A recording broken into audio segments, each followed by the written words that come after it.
영적 치유 5번째 나갑니다. 자, 오늘은 그 제목을 나의 대덕자라는 제목으로 말씀을 나누는데요. 저희 목사님이 이제 나움을 진행하면서 이걸 한번 해야 되겠다라는 생각을 하게 함으로써 이제 나움을 지금 진행합니다. 이 영적 치유를 하는데 왜 이 나움이라는 그 소설을 가지고 하냐? 나움의 제일 그 3장까지지만 이 성경마다 가장 중요한 키가 포인트가 있어요. 그게 나움에서는 1장 8절이에요. 내용이 뭐냐면 그가 범람한 물로 그것을 진멸하시고 자기 대적들을 흑암으로 쫓아내시리라. 나움은 그 하나님께서 모든 대적을 쫓아낸다라는 포인트를 가지고 이제 이 소설에서를 기록했죠. 자, 그래서 이 지금 그 서론에요. 저희들이 좀 봐야 될 게 있어요. 지금 그 우리가 사단의 통로가 여러 가지가 있지만 3가지만 좀 봅시다. 사단의 통로.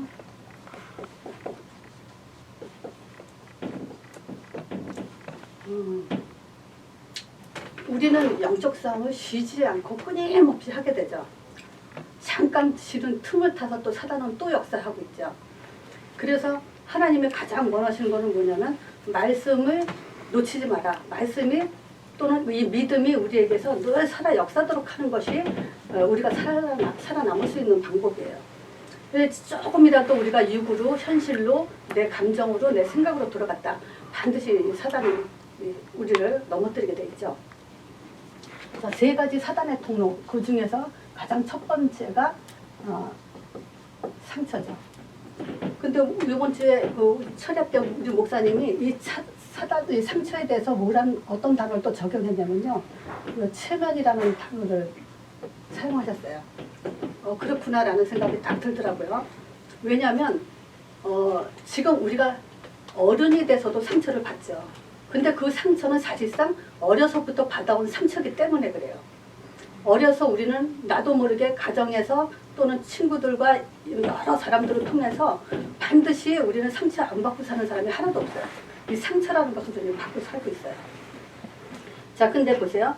이 체면이라는 말은 뭐냐면 내가 상처를 받았는데 내가 모르고 있다는 거예요. 내가 무슨 상처를 어떻게 받았는지를 모르고 있던 문제를 통해서 드러났을 때 내가 이런 상처가 있었구나라는 걸 우리는 발견할 수 있죠. 근데 불신자들은 발견 못해요. 왜냐? 이런 말을 들어본 적이 없기 때문에 자기가 상처를 받아서 내가 지금 이 모양 이 꼴로 살고 있구나라고 생각조차를 안 해보기 때문에 그래서 우리는 이런 부분을 가지고 우리 자신을 발견하고 또 많은 사람들을 살려야 되는 거 도와줘야 되죠. 자, 상처는 어려서 누구에게나 안 받는 사람 없이 다 받고 살아요. 근데 모르고 있을 뿐이야. 체면이라는 것은 뭐죠? 나 아닌 나의 삶을 사는 거예요. 내가 지금 어떤 모양, 어떤 사람인지 모르고 살아가는 거죠. 그걸 체면이라는 단어를 표현하셨죠. 자, 그러니까 지금 우리가 한번 생각해 보세요. 내가 언제 제일 행복하지 않냐라고 한번 생각을 해보세요. 언제 내가 제일 행복하지 않을까? 그 근원을 쭉 찾아보면 어려서 바로 거기에 연관된 것이 있어요. 2번째, 또 내가 언제 가장 부정적인 이런 생각이 오는지, 불신앙적인 거, 부정적인 것이 생각이 드는지 그것도 보면은 어려서 그 상처와 연관이 돼 있어요. 지금 만약에 어떤 경우가 있을 때 내가 상처를 받을까? 그거를 한번 생각해 보면 그거 역시도 또 어려서부터 그거와 연관되게 상처를 받아왔기 때문에 그러는 거예요. 자, 그래서 이런 부분을 우리 자신이 먼저 발견하고 나면요, 많은 사람들한테 그걸 답을 주고 설명해 줄 수가 있어요. 그 사람들은요, 당신은 이런 상처를 받아서 이렇게 하면 안 통해. 근데 나는 이렇게 내가 어려서 이런 상처를 받았기 때문에 내가 이럴 때 지금 어른이 돼서도 무슨 문제가 터지면 나는 이럴 때 내가 분노하게 되고 화가 나게 되고 슬퍼지고 좌절하게 되고 이렇게 된다라는 말을 했을 때 그 공감을 하게 되죠, 상대방이. 그래서 중요한 것은요, 바로 끄집어내야 돼요. 우리가 복음을 받고도 내가 안 행복하다면은 빨리 나부터 우리 자신이 그거를 빨리 발견을 해야 돼요. 그리고 이 상처 통해서 우리가 사단의 통로가 되지만 또 이제 환경에서도 자라면서 또 상처받은 상태에서 자라죠. 체면 걸린 상태에서 내가 아닌 나로 인생을 살다가 또 이 환경에 또 영향을 받잖아요. 그러면 여기서 또 이제 뭐냐? 잘못된 생각이 뿌리내리게 되죠. 그래서 어떤 면에서는 이런 속에서 계속 그냥 병들고 있다, 우리는. 자, 이걸 하나로 예를 들면요. 이스라엘 백성들이 400년 동안에 애굽에서 종노릇하면서 종으로 길들여져 있죠. 근데 하나님이 그 종으로 길들여진 이 상태 그대로를 가나안 땅에 들어가지 못하게 해요. 왜냐하면 그 종노릇하던 그 속성들이 체질이 벗겨지지 않고서는 가나안 땅에서 주역으로 살 수 없기 때문에 그래요. 그러니까 40년 동안 뭐 했어요? 굉장히 고통받게 했죠.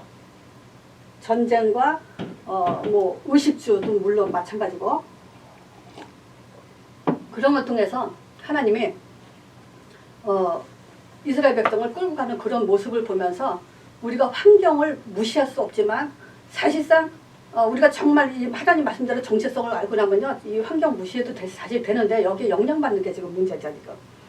자, 그래서 환경은 우리를 어떻게 길들여지냐? 창세기 3장으로 노예로, 종으로, 뭐 정말 그 부정적인 사고로 또 여러 가지 모습으로 길들여지게 지금 만들고 있죠. 그래서 아무리 복음을 들어도요, 영적인 색깔이 달라요. 자, 마태복음 16장 14절.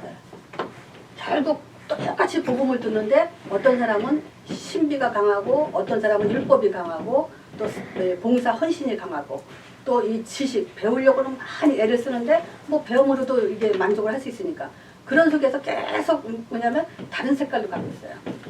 그래서 이거를 우리 자신이 발견한다는 건요, 기적 중에 기적이에요. 아, 내가 복음을 들으면서 다른 것 같은데 이런 부분에 내가 치우쳐 있구나, 이런 부분을 내가 찾아 헤매고 있구나, 요것만 발견된다면 사실 뭐 빨리 안 고쳐져도 게임은 끝난 거죠. 자, 그래서 우리가 지금 결국 이 상태 가지고는 하나님의 절대 응답을 못 받기 때문에 상처, 환경으로 인한 이런 것들을 빨리 발견하고 바꿔야 되죠. 그래서 내가 이걸 하다 보니까 생각을 좀 해봤어요.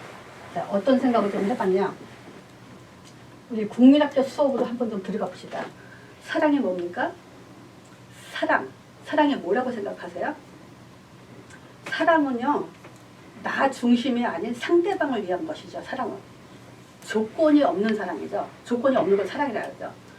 근데 사랑을 달라고 하는 것은 뭐죠? 그건 사랑이 아니죠. 사랑은 주는 거예요. 상대방의 마음을 헤아리고 상대방을 위해서 베풀고 하는 것이 사랑이죠. 근데 이렇죠. 또 저 사람이 나를 사랑 안 하니까 나도 사랑할 수 없다, 또 이런 논리가 나오죠. 왜냐하면 사람은 상대적이니까. 뭐 그런 것도 이유는 있어요. 그렇지만 큰 사람은 어떤 게 사랑이죠?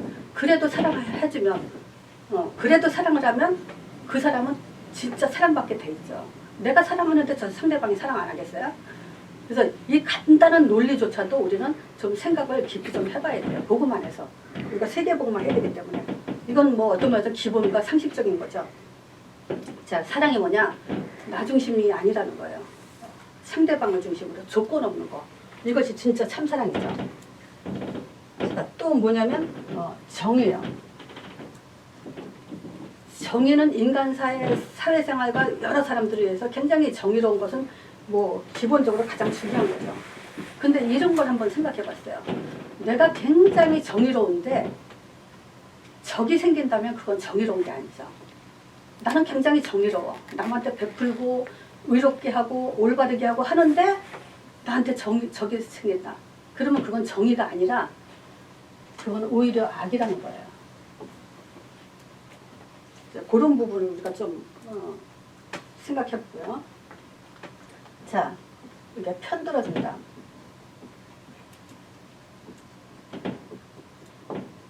이런 거는 우리 공동생활에서 가장 필요한 거예요. 아주 필요한 거예요. 편들어준다는 것은 꼭 옳아서만 편들어주는 게 아니죠. 특히 복음 안에서 불신자들 같은 경우는 뭐 편들어준다 그러면 옳은 것에 편들어주고 내 편이면 편들어주고 내 편 아니면 편 안 들어주고 이런 수준들이죠. 근데 이게 복음적인 편들어준다는 건 뭐냐면 저는 여러 사람을 이렇게 대하면서 저 사람이 편들어줄 때가 있어요. 그게 뭐냐면 저 사람이 복음으로 담났을 때, 전도자의 삶으로 담났을 때는 그 사람이 조금 실수를 해도 나는 편을 들어줘요. 근데 그런 거는, 이런 마음은 누구나 다 있을 거라고 봐요. 그렇지 않겠어요? 복음 때문에 그 사람 중심을 안다면, 뭐 그 복음 사랑하는 사람이 전도자의 삶을 사는 사람이 뭐 악한 일을 하면서 하는 그런 얘기가 아니고, 우리가 같은 공동적인 삶 속에서 편들어준다라는 것에 대해서는 어떤 의리나 신뢰를 가지고 조금만 실수도 덮어줄 수 있다라는 의미죠. 그리고 예를 들어서 이제 그 최 집사님하고 저기 김승희 집사님이 막 얘기하고 있는데 어떤 얘기든 조금만 허물이 있다 하더라도 뭐냐면 편들어줄 수 있어요. 최유미 집사 편들 수 있고 김승희 집사 편을 들 수도 있고, 같은 복음 안에서도 뭐냐면 그 같은 편을 이제 들을 수 있지만, 그렇지만 우리는 뭐죠? 문제를 문제 삼지 않으니까 내가 이런 얘기를 하는 거죠. 두 사람이 다 문제를 문제 삼지 않으니까 하는 얘기인데, 우리가 어떤 문제 있더라도 좀 의리감과 정의감이 있고 서로 편들어주고 덮어주고 할 수 있는 그런 것이 있어야 된다는 점, 이건 굉장히 필요하다는 생각이 난 들어요, 이게. 자, 네 번째요. 평안. 복음 안에서 왜 자꾸 여러 말을 하고 예를 들어서 말하냐. 결국은 한마디로 말해서 하나님의 제일 목적이 뭐냐? 평안해라, 이거예요. 그래서 부활하신 예수님이 제일 먼저 제자들 찾아와서 너희가 평안하냐라고 물어봤어요. 왜냐면요, 이 평안은 가장 이 복음 안에서 근원적 힘이기 때문이에요. 이 힘은 살릴 수 있는 힘이에요. 보세요. 내가 평안하면 다른 사람도 평안하게 할 수 있어요. 또 내가 평안하지 않다면 다른 사람한테 평안을 줄 수 없다는 말과 같아요. 그래서 이 평안을 위해서 내가 어떤 답을 가져야 되고, 이 평안을 위해서 내가 어떤 기도를 해야 되고, 이 평안을 위해서 내가 어떤 삶을 살아야 되는지, 그거 하나만 찾으면 우리는 다 끝난다고 봐요. 내가 평안하면 돼요. 자, 그래서 지금 이 상처와 환경 때문에, 영적인 색깔 때문에 이런 것들이 지금 거꾸로 가면 안 돼요. 그래서 지금 드리는 말씀이에요. 자, 그래서 우리가 이 상처는 뭘 잊어버리냐면요, 나의 정체성을 잊어버려요. 나를 잃어버린다는 거죠. 하나님 안에서의 나, 복음 안에서의 나, 믿음을 고백하는 그 속에서의 나를 바라는 거예요. 그 정체성을 잃어버리게 되죠. 또 이 환경은 모든 응답의 발판이 돼요. 환경 아무것도 아니에요. 그래서 내가 어려운 환경, 노예 생활, 뭐 소극 생활, 감옥 생활 한다 하더라도 우리는 이게 응답의 발판으로 삼으면 돼요. 자, 세 번째 뭐냐? 영적인 색깔, 무조건 전도자의 삶으로 들어가세요. 사도행전 1장 8절 3. 이 삶으로 들어가야 이 영적인 색깔이 바뀔 수 있어요. 내가 율법 하지 않아야지, 신비하지 않아야지, 그런다고 되는 게 아니라 전도자의 삶으로 올인해서 가다 보면 그런 것들이 하나하나 이제 발견되고 벗겨지게 되죠. 자, 그래서 이 서론에는 이런 말씀을 드렸고요. 그 나훔은 지금 1, 2, 3장, 3장인데, 자, 1장의 가장 중요한 초점은 뭐냐면요.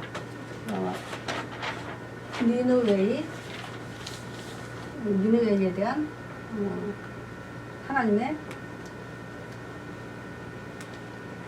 진노예요. 한마디로 말하면. 자, 2장은 니느웨이에 대한 하나님의 중요한 경고. 자, 3장은 니느웨이에 대한 왜 지금 하나님의 진노가 나왔고 왜 경고를 하고 그랬냐, 그 원인이 있어요. 왜 니느웨이가 멸망받을 수밖에 없냐라는 그 원인. 자, 그래서 1장, 2장, 3장을 그냥 뭐 이렇게 간략하게 요약을 하자면요. 지금 니느웨이는 하면 누가 생각이 나죠? 요나가 생각나죠? 요나가 하나님이 니느웨이 가서 회개시키라고 했을 때 도망갔다가 물고기 뱃속에 들어가서 다시 살아나. 그 요나가 몇 마디 안 했는데 니느웨이가 회개를 했죠. 그런지 150년 만에 나음을 통해서 다시 하나님이 이제 진노한다는 것을 말하는 거예요. 그 150년이 지났어요. 그 니느웨는 잠깐 회개한 거예요. 그리고 다시 죄악으로 들어갔거든요. 근데 150년이라는 세월이 흘렀다는 것은 하나님이 그만큼 오래 참으신다 이거죠. 근데 결국은 뭐예요? 악은 악이라는 거예요. 결국 악은 악으로 끝난다는 거예요. 망할 놈은 망할 수밖에 없다 이 얘기예요. 그게 이제 1장의 얘기예요. 자, 그래서 하나님이 이 니느웨에 대해서 어떻게 지금 벌할 거라 이거에 대해서 이제 그 경고를 대해서 얘기하는데, 이 지금 니느웨에 대한 저기 그 중대한 경고가 뭐죠? 이 아수르의 저기 수도가 니느웨에 있거든요. 그러니까 이 아수르의 멸망 참상이 구체적으로 이제 그려져 있는 게 2장인데, 결국 이 얘기예요. 결국 이제 뭐 바벨론 연합군에 이제 망하자니까. 근데 의인이라 할지라도 죄를 돌이키지 않고 거부하면 하나님의 진노를 피할 길 없다라는 내용이 이제 2장이에요. 사울도 그랬고 이스라엘 백성도 그랬죠. 결국은 아무리 의인이라도 진짜 그 하나님 악에서 피하지 않으면, 죄를 돌이키지 않으면은 결국 하나님의 징계가 그냥 임한다는 거예요. 자, 그리고 이제 3장에는 뭐냐? 여기에 가장 포인트는 뭐냐면 이 아수르가 매춘부 역할을 했다는 포인트예요. 매춘부를 비유해서 얘기를 하죠. 부정한 여인이 몸을 팔며 음행을 이식시키듯이 아수르는 그 주변 국가를 계속 뭐냐면 그 우상 숭배에 대해서 굉장히 그 오염을 시켜버렸어요. 그래서 이게 가장 지금 어디까지? 이스라엘 하나님의 백성에게까지 우상을 오염시키니까 진노가 드디어 이제 임하기 시작하는 거예요. 자, 그래서 하나님은 오래 참다가 얼마큼 참죠? 자, 이 하나님의 진노. 이 진노에 대해서 잠깐 말씀드리면 창세기 15장에 있죠. 그 아브라함이 그 땅을 기업으로 줄 거라는 것에서 그걸 내가 어떻게 합니까? 라고 이제 부신앙을 했어요. 그래가지고 그것 때문에 네 자손이 400년 동안 이방에 객이 되겠다요. 근데 거기에 뭐라냐면 두 가지. 부신앙에서 종살이한다라고 말했지만 그들의 악이 악해. 이방인들이죠. 이방인들이 죄악이 땅에 관영해야만 진노가 임한다는 거예요. 그래서 거기에 무슨 얘기냐면 죄악이 아직 관영하지 않았다. 아직 차지 않았기 때문이다. 그럼 죄악이 관영하다는 것은 뭐예요? 관영하면 치겠다는 건 뭐예요? 하나님이 가장 화가 났을 때 쳐버리겠다 이 말이에요. 화가 들려면 들 때리죠. 근데 진짜 화나면 엄청 퍼붓거든요. 그런 진노를 말하는 거예요 지금. 하나님의 죄를 150년 죄가 꽉 찰 때까지 기다렸다가 아주 폭포수같이 퍼부은 거예요. 그래서 그 내용에 대해서 하나님의 진노가 얼마나 그 무서운지를 그 1장에 좀 얘기를 말씀드릴게요. 자, 하나님의 진노.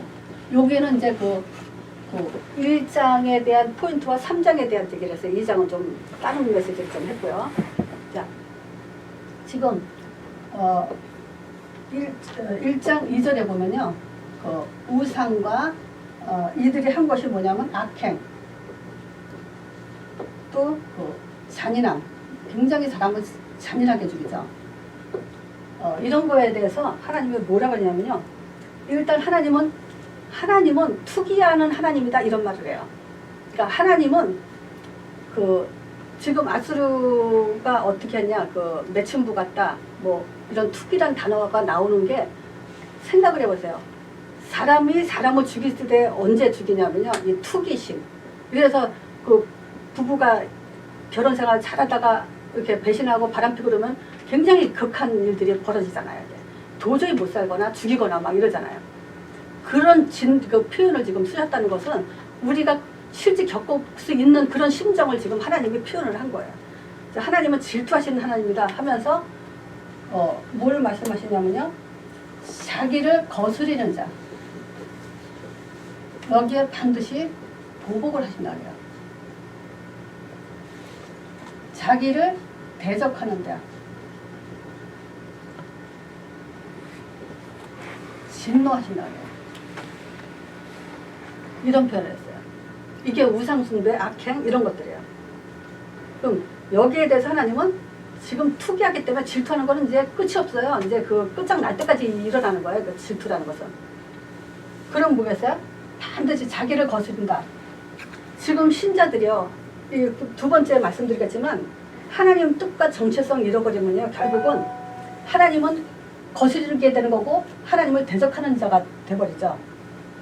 그러면 이 사람들이 거의 사람들이 어때요?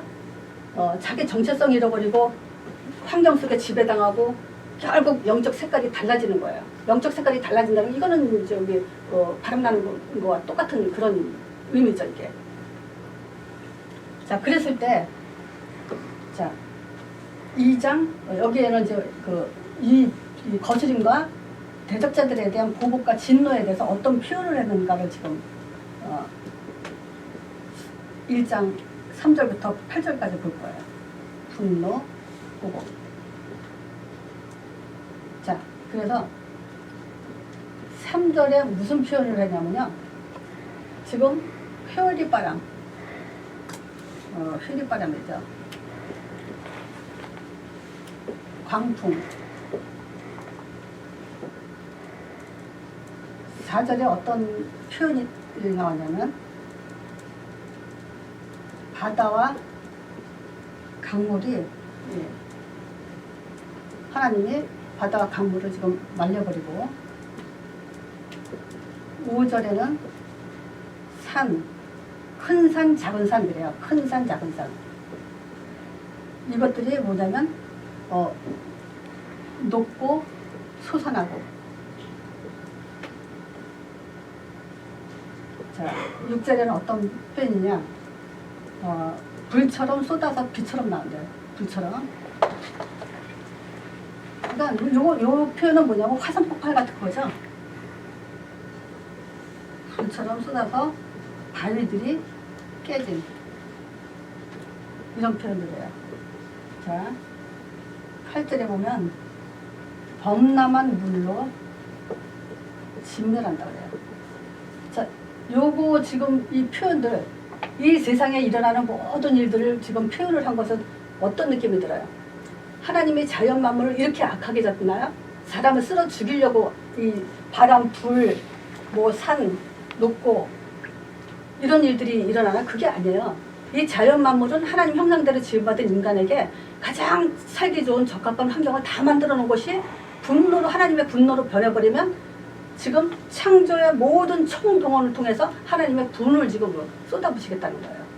우리에게 가장 좋은 삶으로 이루어질 것들이 오히려 화로 당하게끔 그렇게 하신다는 것을 지금 하나님의 분노 표현을 이렇게 한 거예요.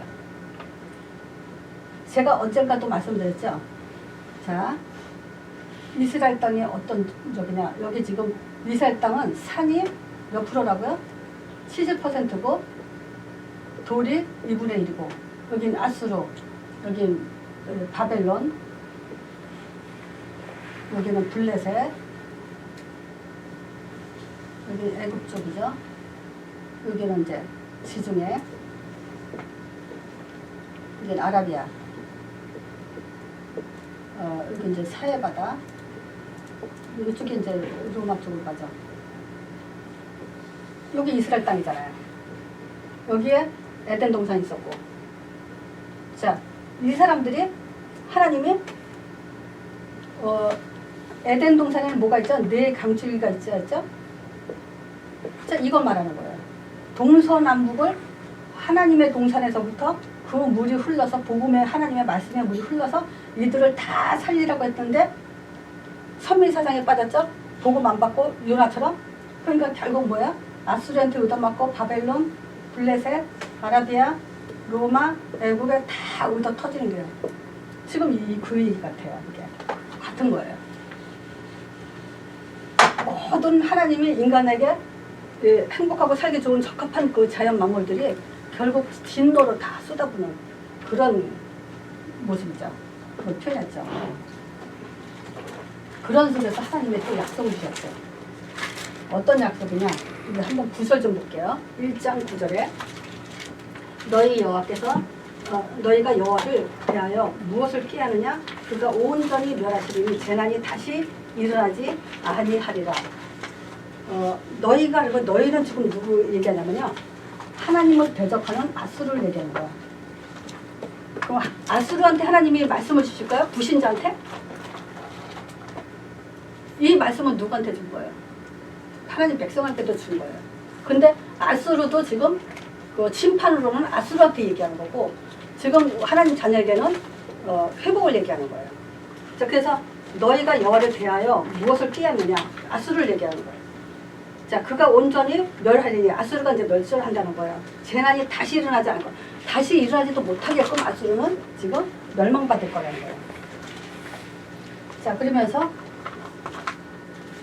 12절에 내가 전에는 너를 괴롭게 하였으니 그래요. 12절에 하나님께서 너를 괴롭게 하였으나 다시는 너를 괴롭히지 아니할 것이다. 마찬가지죠.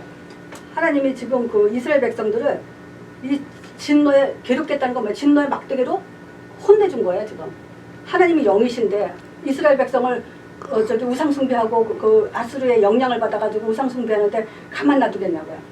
그러니까 이스라엘 백성을 정신 차리게 하기 위해서 뭐야? 아수르를 몽둥이로 지금 쓴 거죠. 그러니까 우리가 깨닫지 못하면요, 지금 여기저기에서 몽둥이로 맞게 돼 있어요. 그렇지만 아수르는 이유 없이 지금 내 백성을 때린 거예요.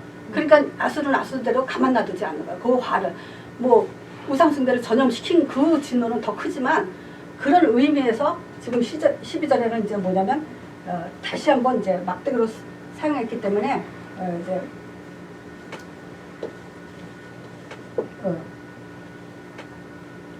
내가 전에는 너를 괴롭게 했었는지 다시는 이제 괴롭히지 않다는 거예요. 그러면서 13절에 그 얘기죠. 그의 멍에를 깨뜨리고 말하자면 이제 유다는 아수르의 속국이 돼 있었잖아요. 그러니까 그 멍에를 이제 깨뜨려 버리겠다. 이제 그 속국되는 거에서 빠져나오겠다. 멍에를 벗어버리게 하겠다. 힘든 그런 것들을. 자, 그러면서 14절에는 내 무덤을 예비하리라. 요거는 지금 누구한테 한 얘기야? 아수르 왕한테. 이제 아수르 왕조가 더 이상 지속되지 않을 거다는 거예요. 하나님이 한번 이제 끊어지면요, 무덤에 집어넣어버리면 다시 회복하지 못해요. 그러니까 영원히 지금 끊어지면서 멸종하죠. 그래서 BC 예수님 오시기 612년 전에 이제 바벨론 연합군에서 완전히 막 망하죠. 그래서 하나님 이렇게 약속을 한 거예요. 그래서 하나님 말씀은 이제 둘이 이제 공의 하나님이죠. 그러니까 악을 멸하시고 선을 도모하시는 분이 자기 백성을 지금 회복시키시면서 잠시 아수를 통해서 매를 맞았지만 회복시킨다는 거예요. 자, 그래서 지금 우리가 왜 지금 그 나음을 통해서 이런 얘기를 했냐. 지금 거스르지 말고 마라. 내가 보복한다. 대적자 분명히 내가 진노한다. 그래서 진노는 어떠냐? 이렇게 자연 만물을 통해서 표현을 다 하면서 이렇게 진노받을 거다. 그렇지만 아수를 멸하고 너희들은 지금 다시 그 명령에서 완전히 벗어날 거다. 이 얘기를 하는 거예요. 자, 그래서 우리가 하나님 뜻을 알지 못하면 안 돼요. 하나님의 뜻. 그리고 정체성이에요. 자, 하나님의 뜻이 뭐예요?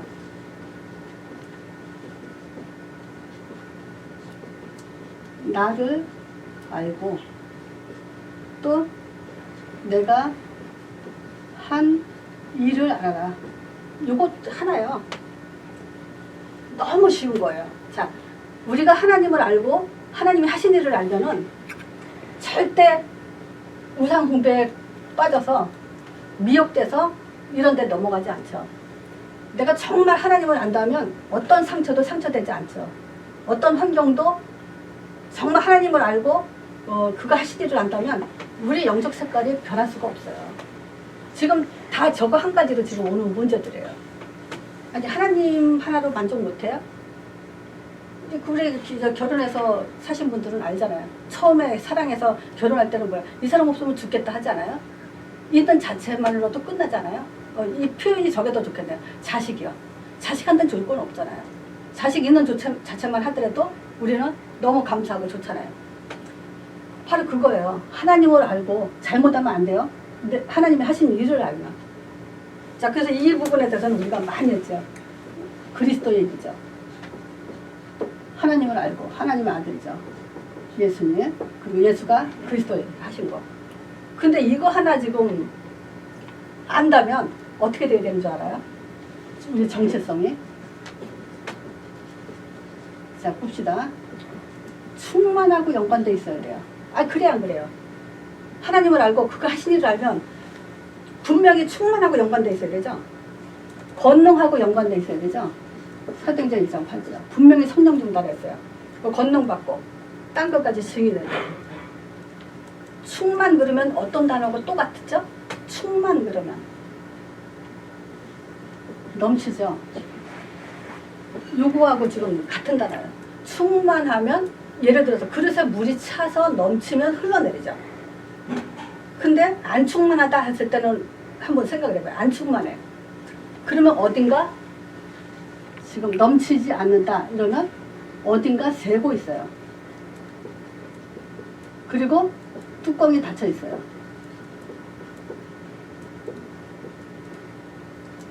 그러니까 안 충만한 거예요. 내가 왜 복음을 들으면서도 지금 이렇게 충만하지 않냐? 왜 넘치지 않냐? 그러면 내가 지금 어딘가 다른 길을 가고 있거나 새서 흘러가고 있거나 아니면 뚜껑이 닫혀 있거나 들은데 듣지 않는 거. 그 얘기예요. 자, 그러면 보세요. 분명히 충만해서 넘치면 어떻게 돼요? 확산되잖아요. 내가 가진 복음이 지금 확산되지 않고 있다. 우리 성경적인 응답 있잖아요. 마태복음 28장 18절에서 20절. 우리 열심히 지금 이 성경 구절 외우죠? 하늘과 땅의 모든 권세를 내게 주셨으니 너희는 가서 모든 족속으로 제자 삼아 아버지와 아들과 성령의 이름으로 세례주고 내가 내게 분부한 모든 것을 가르쳐 지키게 하라.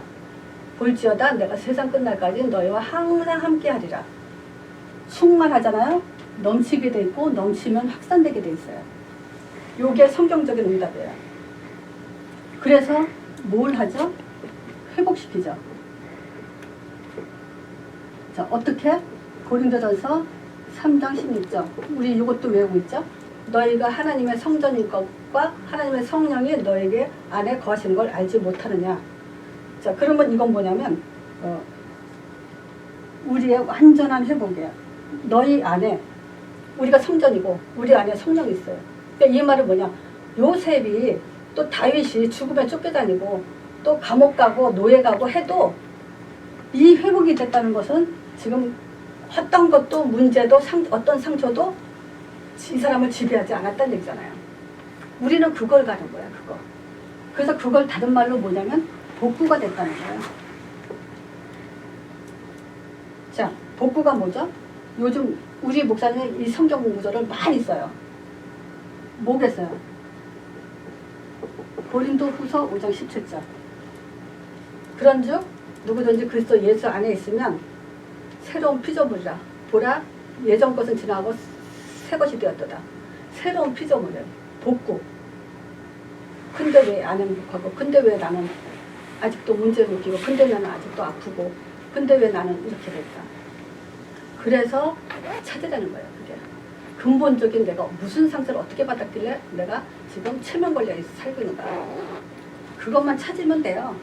근데 진짜 진지하게 찾으면 찾을 수 있어요. 그러면 회복되고 복구돼요. 자, 이게 우리 목사님은 또 재건이라는 단어까지 쓰셨죠?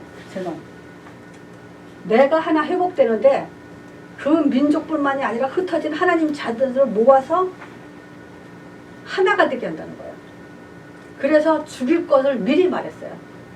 나만 하는 게 아니라 모든 하나님의 자녀가 한 교회에서 모여서 하나가 될 거라는 거예요. 자, 그래서 어떻게 되냐? 베드로전서 2장 9절. 자, 이것도 외웁시다. 오직 너희는 택하신 족속이요 왕 같은 제사장들이요 그의 소유된 백성이니 이는 기이한 이는 뭐죠? 너희를 어두운 데서 불러내서 그의 기이한 빛에 들어가게 하신 자의 아름다운 덕을 선전하게 하려고. 그래서 우리의 정체성이에요. 하나님이 한 일, 요 그리스도의 회복을, 선자, 제사장, 왕의 기능을 그대로 우리에게. 그래서 예수님은 그리스도 선자, 제사장, 왕이신 것처럼 우리도 선자, 제사장의 왕의 기능과 직분을 감당할 수 있도록 주신 것이 우리의 완벽한 정체성이에요. 그래서 왕 같은 제사장. 요거 하나만 알아들어도 우리는 물릴 필요 없죠. 그래서 이 사람들은 결국 어떻게 되냐? 정복자가 되죠. 로마서 16장 20절에 하나님이 뭐라 그래요? 하나님께서 속히 사단을 너희 발 아래 상하게 하시리라. 아니 예수님이 창세기 3장 15절 여인의 후손이 뱀의 머리 상한다 그랬는데 우리 발 아래 또 상하게 하시래요. 그래서 예수님의 일, 하나님의 일을 대임하는 자, 우리는 전도자란 말이에요. 그러니까 어떤 문제도, 사소한 문제, 조금 문제, 어떤 문제도, 큰 문제도 마찬가지예요. 어떤 문제도, 죽음까지도. 그래서 내가 진짜냐 가짜냐 지난주에 물어봤죠. 문제통해서 내가 진짜인지 가짜인지 안다고. 더 확실하게 하는 거 순교예요. 나 죽으면 할 말 없는 거 아니에요. 그죠? 그래서 갈라디아서 2장 20절 되라는 거예요. 자, 멸망의 원인.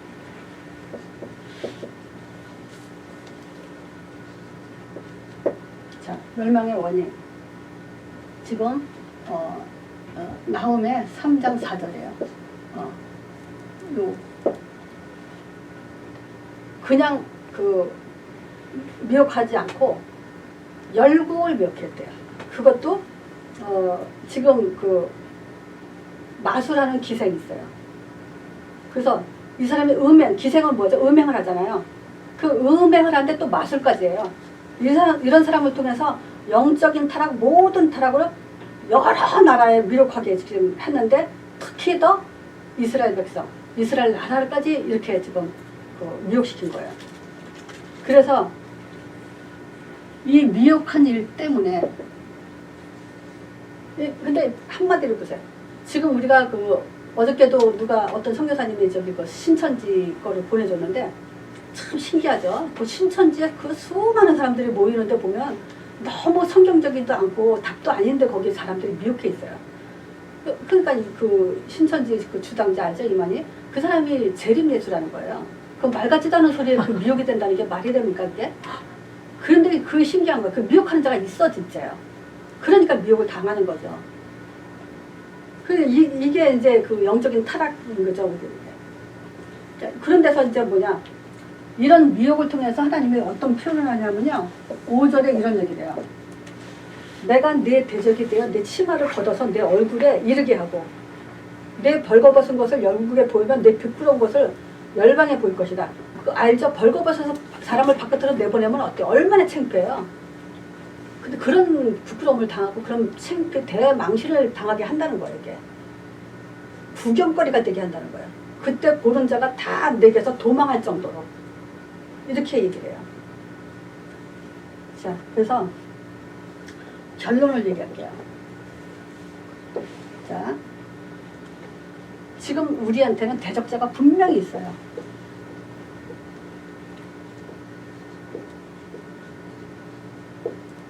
다 있어요.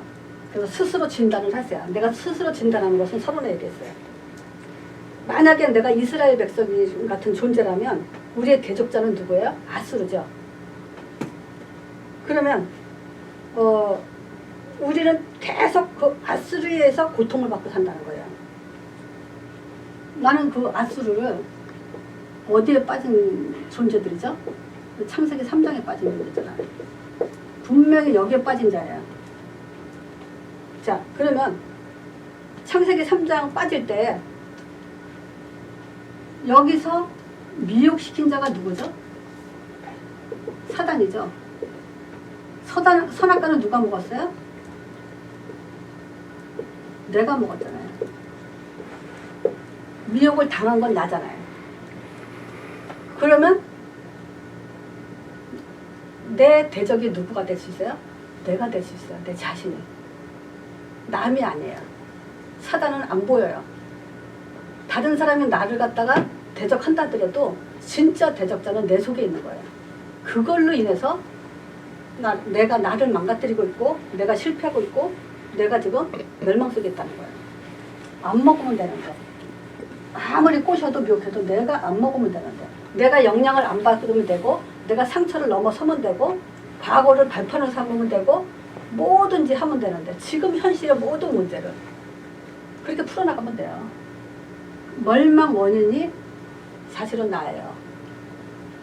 근데 우리가 왜 자꾸 사단 얘기하냐? 불신자 살리기 위해서. 실제는 우리 자신이 사단한테 많이 속아요. 결국은 내가 나의 대적자가 될 수밖에 없어요. 자, 그래서 보세요. 분명히 하나님은 요거 가지고 넘친다 그랬어요. 자, 성경 구절 하나 볼까요? 요한복음 4장 14절이요. 내가 주는 물을 먹는 자는 뭐라 했어요? 영원히 목마르지 않다 그랬어요. 그리고 나의 주는 물은 그 속에서 영생하도록 솟아나는 샘물이라 솟아난다 그랬어요. 복음은 솟아나게 돼 있어요. 우리 정체성 정말 충만적으로 여기 결론 나야 돼요. 그러면 넘치게 돼 있고 확산되게 돼 있고 회복되게 돼 있고 정복하게 돼 있어요. 이게 성경이에요. 우리는 이 답을 갖고 승리하자고 지금 말씀 받는 건데 계속 이 말씀으로 아주 결론 냈어요. 그리스도 3죽을 가지고 올해 한 해는 정말 끝장을 봐야 돼요. 오늘 말씀 여기까지 마칩니다.